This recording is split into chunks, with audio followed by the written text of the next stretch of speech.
Yang terhormat Ibu Kepala TK Kartini, yang serta guru, rekan guru yang kami banggakan. Pertama-tama, marilah kita panjatkan puji syukur kehadirat Allah Subhanahu wa Ta'ala yang telah memberikan. Saya sampaikan. Assalamualaikum warahmatullahi wabarakatuh. Baik Bu, mari kita mulai kegiatan hari ini. Namun sebelumnya ya tes dulu. Bagaimana kalau kita gerak-gerak dulu ya? Setuju? Baik, terima kasih. Monggo kula aturi berdiri semuanya. Kita gerak-gerak dulu.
Saya di sini sebagai calon guru penggerak angkatan 9 mendapatkan tugas untuk berbagi dan berkolaborasi dengan panjenengan semua mengenai budaya positif.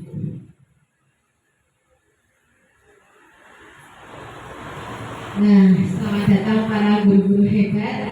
Mari kita belajar bersama, berkolaborasi, saling mendukung demi terwujudnya disiplin di sekolah kita. Kelas terlebih dahulu sebelum kita belajar. Di sana ada 1, fokus pada materi. 2, efisiensi waktu. 3, senantiasa tersenyum. 4, saling menghargai. 5, umpan balik materi. Dan 6, stimulus respon. Monggo ibu-ibu barangkali kesepakatan yang tertera di sana mau ditambahi apa atau mau dikurangi apa, monggo. 4, di sini selama menjalankan pendidikan guru penggerak sudah sampai modul 1.4, baru 1 modul Bu. Masih lama perjalanan saya karena semuanya ada 7 modul. Sampai pada materi budaya positif. Panjenengan tentunya tidak asing ya kata-kata budaya positif. Apa itu budaya positif, Bu? Ada yang mau jawab? Monggo. Monggo. Kebiasaan atau Nanti kita akan mempelajari konsep-konsep inti modul budaya positif. Di situ ada 7 konsep: 6 keyakinan kelas dan 7 segitiga restitusi. Next, kita bahas satu persatu perubahan paradigma belajar. Di situ ada 2 foto. Foto yang sebelah kanan, foto di mana paradigma zaman kolonial Belanda. Di waktu zaman kolonial itu rakyat hanya diajari menulis, berhitung, membaca, dan seadanya, semata-mata hanya untuk kepentingan kolonial saja, bukan untuk kepentingan rakyat. Sedangkan pendidikan paradigma baru, pendidikan berpusat pada murid untuk menciptakan kebahagiaan lahir dan batin yang setinggi-tingginya. Ada terlihat banyak perbedaan ya Bu di situ. Itu namanya perubahan paradigma belajar. Next, itu pendidikannya bagaimana? Yaitu pembelajaran yang berorientasi pada penguatan kompetensi dan pengembangan karakter yang sesuai dengan nilai-nilai Pancasila. Ada 5 sila itu, nggih. Pembelajaran paradigma baru memastikan praktik pembelajaran yang berpusat pada murid, yang mana setiap murid belajar sesuai dengan kebutuhannya dan tahap perkembangannya untuk mewujudkan profil pelajar Pancasila. Itu sesuai dengan yang tercantum di Kemendikbudristek tahun 2022. Profil pelajar Pancasila. Kalau sekarang sudah tidak asing deh Bu. Ada berapa dimensi Bu? Berapa dimensi? Ada? Pinten Bun? Itu ada lagunya itu.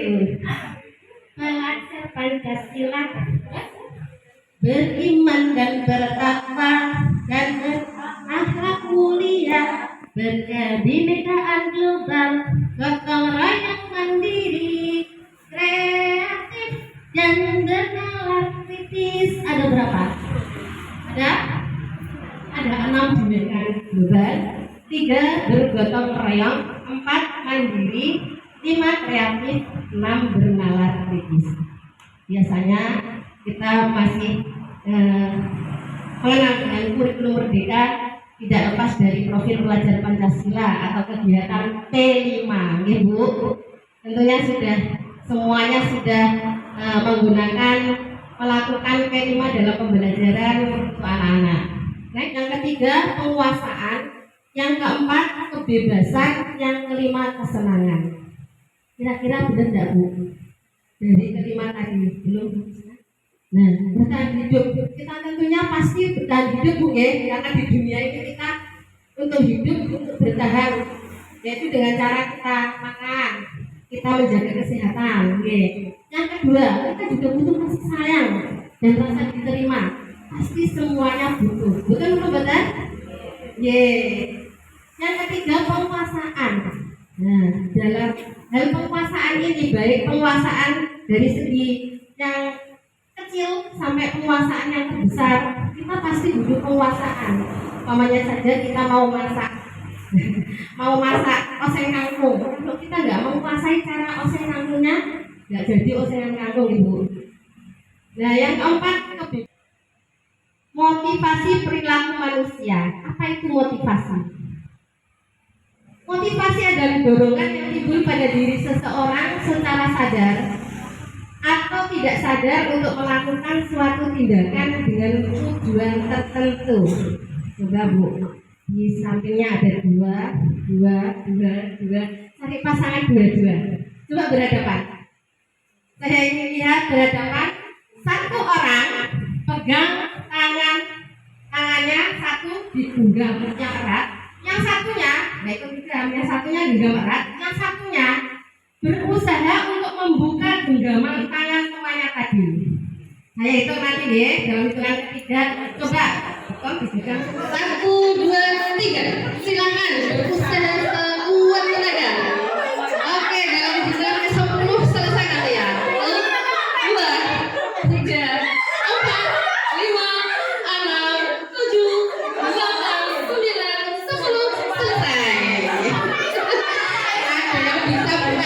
genggaman tangan semuanya, Bu? Ada? Coba siapa yang bisa buka genggaman tangan semuanya? Gak bisa ya? Coba saya tanya, kok kenapa yang genggam tangan yang saya tanya? Kenapa tangan jenengan digenggam kok nggak mau dibuka? Coba saya tanya, kenapa? Oh, berenang, ya. Terus temannya yang berusaha sekuat tenaga untuk melepaskan genggaman tangan temannya, kenapa? Kok berusaha sekuat ya? Ya nggak mau kalah juga. Itulah, itu berarti dorongan pengen menang masing-masing dari orang lain apa dari diri sendiri? Nah, itulah Bu yang dimana-mana motivasi perilaku manusia yang secara timbul dari dalam dirinya sendiri, nggak dari orang lain, nggak pengaruh dari orang lain. Next. Oke, nah itu tadi dua jenis perilaku manusia, ada motivasi ekstrinsik dan ada motivasi intrinsik. Apa itu? Kita bahas satu persatu. Next. Next, Bu Sena. Oke, motivasi ekstrinsik yaitu motivasi yang berasal dari luar. Contohnya saja, murid melakukan disiplin diri karena takut dihukum atau menghindari hukuman. Murid melakukan disiplin diri dikarenakan ingin mendapatkan imbalan berupa hadiah atau pujian dari orang lain. Nah, dia melakukannya karena termotivasi dari luar. Pengen dapat pujian, pengen menghindari hukuman. Sama ya, kita sebagai sifat manusia biasanya seperti itu. Ya nomor buatan Bu. Next, Bu Gusna. Lanjut kita melihat dari motivasi intrinsik, yaitu motivasi yang berasal dari dalam diri sendiri, seperti yang panjenengan lakukan barusan. Itu motivasi dari dalam diri kita sendiri yang tidak mau melepas genggaman tangan kita, dan yang satunya yang tidak mau kalah juga, sebisa mungkin melepaskan genggaman tangan temannya, yaitu menghargai nilai kebajikan diri sendiri. Murid melakukan disiplin diri dikarenakan sadar akan nilai-nilai kebajikan dari dalam dirinya, bukan pengaruh dari siapapun, dari orang lain bukan, tapi murni dari dalam dirinya sendiri. Next. Konsep disiplin dengan identitas gagal, apa itu? Ada hukuman dan ada penghargaan. Kalau hukuman itu ciri-cirinya menyakitkan, tidak nyaman, memaksa, murid jadi takut, murid menyembunyikan kesalahan, murid menjadi rendah diri. Itu ciri dan efek dari hukuman. Sedangkan penghargaan atau hadiah tidak efektif, merusak hubungan atau sifat iri di antara yang lain, mematikan kreativitas, menghukum dengan sistem ranking, merampas hak menghargai dirinya.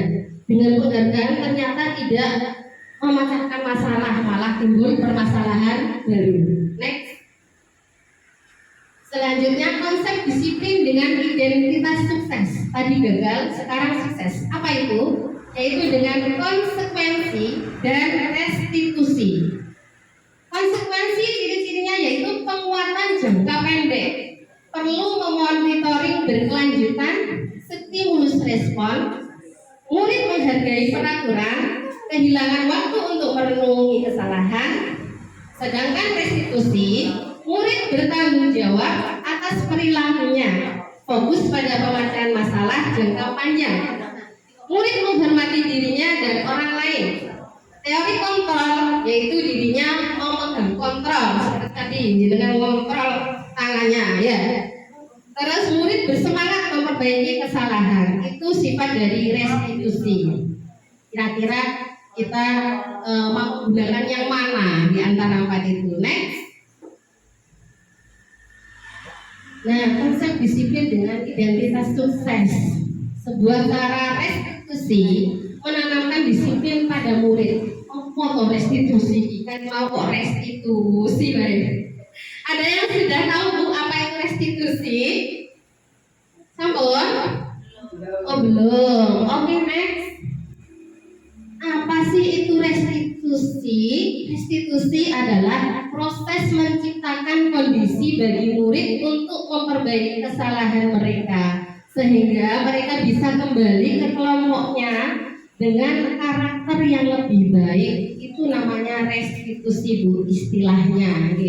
Toh kita memang sudah melakukannya. Next. Demikian ini ciri-ciri dari restitusi. 1. Menguatkan dan fokus pada solusi. 2. Fokus pada karakter, bukan tindakan. 3. Bukan menebus kesalahan, namun belajar dari kesalahan. 4. Mencari kebutuhan dasar yang mendasari tindakan. 5. Tawaran bukan paksaan. 6. Memperbaiki hubungan. 7. Menuntun untuk melihat ke dalam diri. Nah, kita bisa melihat video, salah satunya ini adalah cara restitusi tindakan yang dilakukan oleh guru dan murid dari satu permasalahan.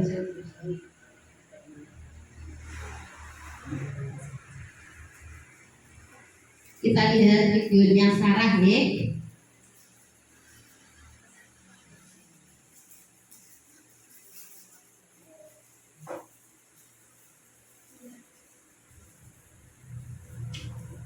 Dapat tumbuh dan berkembang menjadi suatu yang menggambarkan pada ketiga sisi pada segitiga. Kita simak videonya dulu. Sisi pertama. Pada saat itu, kamu mau melakukan apa? Ya saya langsung matain Eka lah Pak. Kesel banget. Saya bentak-bentak dia depan teman-teman lain. Oh begitu. Pasti kamu melakukan seperti itu karena suatu alasan tertentu kan? Iyalah, saya diam saja Pak. Ya saya bela diri lah. Masa saya dituduh tukang fitnah? Ya wajar lah. Mempertahankan harga diri itu sesuatu yang penting. Untung kamu tidak bertindak begitu. Cara yaitu hukuman, konsekuensi, dan restitusi. Di sini saya mengambil contoh kasus murid terlambat datang ke sekolah.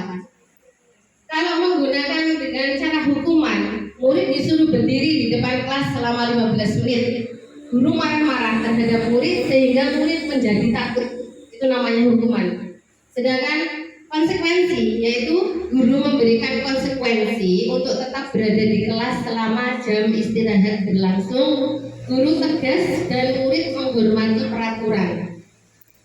Cara restitusi, guru menanyakan keyakinan kelas dan dirinya. Kemudian guru membantu murid menyelesaikan masalahnya, sehingga guru terbuka dan murid menghormati dirinya dan orang lain. Next. Nah, sekarang kita sudah sampai posisi kontrol, Bu.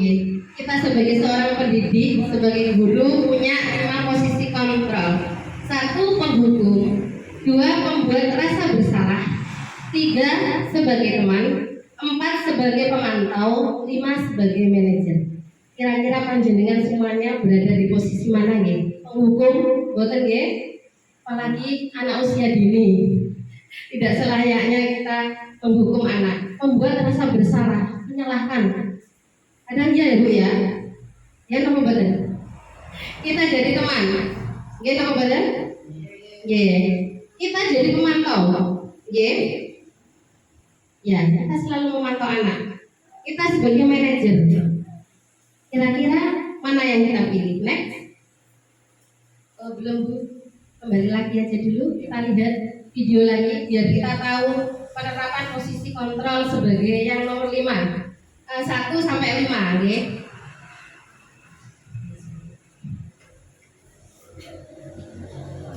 Kita lihat video Naren. Tadi videonya Sarah, sekarang videonya Naren.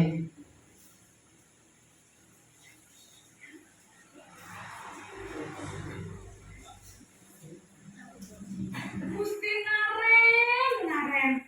Kamu suka ya kalau ibu tegur bapak kepala sekolah? Terus, sekarang ibu harus tulis apa yang di buku absen? Ini kamu sudah sering terlambat loh. Ibu harus apa coba? Kontrol dalam menangani permasalahan murid. Tadi Naren terlambat ke sekolah berulang-ulang gitu. Sebagai penghukum, sebagai pembuat merasa bersalah, sebagai teman, sebagai pemantau dan sebagai manajer. Tadi kata-katanya dari ketegasan yang sepenuhnya melunak sampai ke posisi manajer dengan menanyakan keyakinan kelas yang telah dibuat. Next. Keyakinan kelas, kenapa ya? Kok keyakinan kelas? Kenapa tidak peraturan kelas? Kenapa gitu? Ada yang mau jawab? Monggo, Guru. Bu Eni, monggo. Monggo Bu Eni. Oke, kenapa ya keyakinan kelas? Kalau keyakinan kelas itu kita buat bersama-sama dengan kesepakatan bersama. Kalau peraturan biasanya sudah ditempel tanpa dengan melibatkan semua warga sekolah seperti itu, ya. Next. Nah, seperti contoh ini, mengapa kita memiliki peraturan tentang menggunakan helm pada saat menggunakan kendaraan roda 2? Itu kenapa, Bu? Kita harus menggunakan helm? Untuk keamanan. Nah, untuk keamanan itu nilai kebajikan di sini. Kita menggunakan helm untuk keamanan diri kita sendiri. Terus mengapa kita memiliki peraturan tentang menggunakan masker dan mencuci tangan? Untuk apa itu? Nah, dia beda sinilas untuk kesehatan. Itu adalah nilai-nilai kebajikan, diantaranya seperti itu. Next. Nah, ini kemarin proses pembuatan keyakinan kelas atau kesepakatan kelas. Pertama, guru bersama murid berdiskusi tentang peraturan kelas yang akan dibuat. Kita tulis saja apa yang diutarakan oleh murid-murid. Biasanya kita buat kesepakatan kelas ya anak-anak. Apa saja, ayo silakan berpendapat apa saja diucapkan. Tidak boleh bertengkar, tidak boleh ini, tidak boleh itu. Ditulis semuanya saja di papan tulis atau di kertas. Selanjutnya kita rumuskan tentang peraturan kelas yang sudah diutarakan tadi. Kita cari kalimat yang positif. Tidak, itu kan kalimat negatif, ya. Masih ada kalimat negatifnya. Tidak, jangan, itu tidak dipakai dalam kesepakatan kelas. Nah, Kak, yang aku positif saja. putih MI. Kelas piro oleh Mika. Tidak boleh membuang Kelas papat sampah ya. itu kemarin. Balani lagi. Jadi kita rubah, kita rumuskan lagi. Kon nganggo sarung. Membuang sampah di Kon nganggo tempat sarung, ambek sampah. rambut putih. Atau, tidak boleh bohong, Bu. Seperti itu. Kita rumuskan lagi. Berkata jujur. Nah, tidak boleh marah-marah, tidak boleh bertengkar. Jirane Kita kelas rumuskan papat temen lagi, dhuwur. tidak boleh berkata-kata jelek, Bu. Kita rumuskan lagi, sopan santun Ora seperti jute itu. kok. Nah, itu kemarin sudah disepakati anak-anak dan anak-anak diajak menempel Aku sing ora roh. setelah mereka buat bersama Bu Guru. Seperti itu yang sudah saya tempel itu kemarin anak-anak. Nah, peraturan kelas menjadi keyakinan kelas. Sopo lah Seperti wali? itu, Nek. Sopo wali? Nah, karena Bu Iye itu ada menaruh tas di loker, sopan santun, tertib saat berdoa, menaruh sepatu di rak sepatu, saling menyayangi, ke sekolah tepat waktu, berkata jujur, izin saat keluar kelas, merapikan mainan, buang sampah di tempat sampah seperti itu. Iya. Nah, Nah, ngomongin itu ya. tadi Setengah namanya menit mau wis mulai. konsep disiplin dengan identitas sukses, yaitu Nah, iya, menggunakan Doni ngono. segitiga restitusi yang ada di sana. Seperti tadi ada 3 tahapannya. Menstabilkan identitas, karena Iya. setiap orang pasti pernah melakukan kesalahan, Nah, gitu. iya kok dong. Yang kedua, validasi tindakan. Tindakan yang salah, ya. Kamu tentu punya alasan mengapa melakukan tindakan yang salah tersebut. Kita gali. Yang ketiga, menanyakan Ulang ke spiro, keyakinan yang telah disepakati. Oke, Nek? Iyalah. Nah, itu contoh video kemarin yang saya buat untuk bermain peran bersama anak-anak. Iya, seminggu ya perai terus ya. Iya. Restitusi dengan mencari satu masalah. Itu ada anak itu sedang telat ke sekolah, ya. Piye? Nah, ini Fazla sedang telat berangkat ke sekolah. tetap saling sama bu guru, ikut teman-temannya duduk, berdoa sampai dilanjut. Terus saat jam istirahat, kita tanya, kita panggil anaknya, kenapa dia kok hari ini terlambat ke sekolah? Gue disetel, Re. Nyari musuh.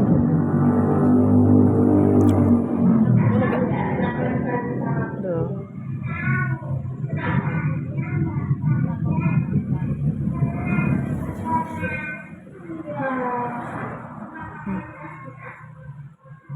Itu anak kelompok B, Bu, jadi sudah bisa belajar.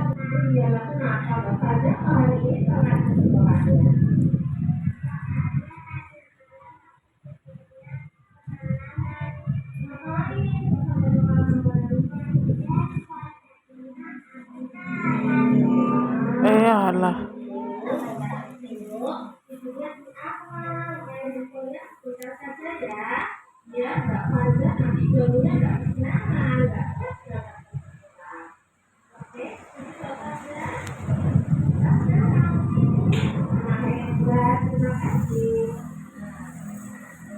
Perasaannya setelah dinyatakan sama bu guru, ditanya anaknya perasaannya bagaimana, dia merasa kelihatan tertekan apa tidak dengan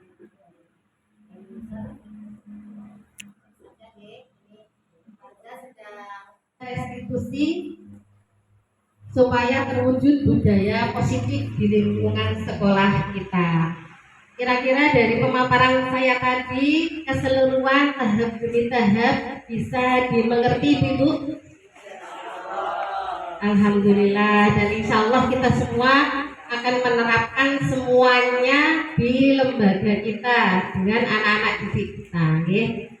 Saya rasa hanya itu. Kalau memang nanti ada hal yang perlu ditanyakan, kami persilahkan untuk menanyakan. Saya akhiri dulu. Terima kasih untuk bunda-bunda hebat semuanya yang sudah sudi kiranya belajar bersama, berkolaborasi bersama dengan saya, sehingga saya bisa memaparkan diseminasi budaya positif yang ada di lingkungan sekolah. Terima kasih banyak. Wabillahi taufik wal hidayah, wal inayah. Wassalamualaikum warahmatullahi wabarakatuh.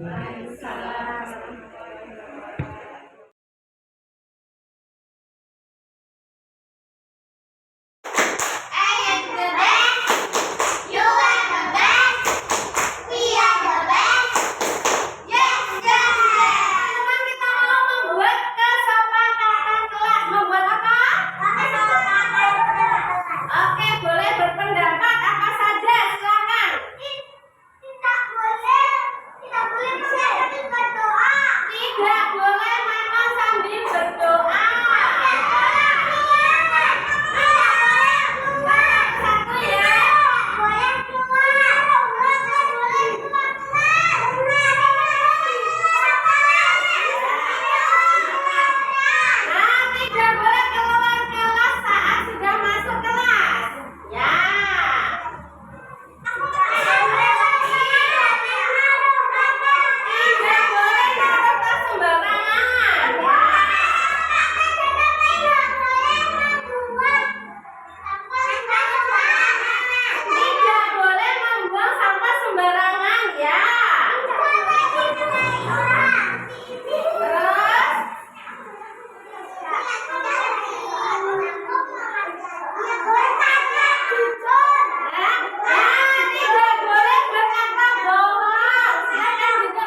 lah, kenapa Mbak Faza kok hari ini telat ke sekolahnya? Soalnya tadi malam aku tidurnya kemalaman, Ngapain kok sampai kemalaman? main handphone, jadinya aku telat deh. Nah, kalau begitu mulai besok tidurnya di awal, main handphonenya sebentar saja ya, biar Mbak Farza nanti bangunnya nggak kesiangan, nggak telat berangkat ke sekolah. Oke, setuju Mbak Farza? Tas dan sambut ini anak head.